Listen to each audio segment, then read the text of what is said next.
ഇന്നത്തെ ബ്രൈഡ് വന്നിട്ട് ചടയമംഗലത്ത് നിന്നാണ്. കുട്ടിയുടെ പേര് ഫാത്തിമ. പുള്ളിക്കാരി ഓൺ ദ വേ ആണ്. അപ്പോൾ ഇന്നത്തെ ഫാത്തിമയുടെ ഫ്ലവറാണ് ഒരു യെല്ലോ ഷെയ്ഡ്, അതായത് ജാസ്മിൻ്റെ കൂടെ ഒരു യെല്ലോ ഷെയ്ഡ് നമ്മൾ മിക്സ് ചെയ്ത് കെട്ടിയൊക്കെയാണ്. ഇപ്പോൾ സാരി ഉടുത്ത് മേക്കപ്പും ചെയ്ത് നമുക്ക് പതുക്കെ കുറച്ച് വീഡിയോസ് കാണാം.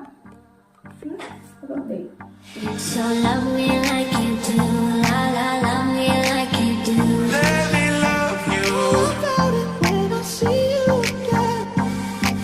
I wish that I could be like the cool kids, 'cause all the cool kids, they seem to get it. ഇതാണ് നമ്മുടെ ഫാത്തിമ ബ്രൈഡ് ഫ്രം ചടയമംഗലം. അപ്പോൾ പറയും ഫീഡ്ബാക്ക്. നന്നായിട്ടുണ്ട്, നമുക്ക് ഇഷ്ടപ്പെട്ടു. ഞാൻ പറഞ്ഞ പോലെ തന്നെ എല്ലാം ചെയ്തു തന്നു. നല്ല രസമുണ്ട്.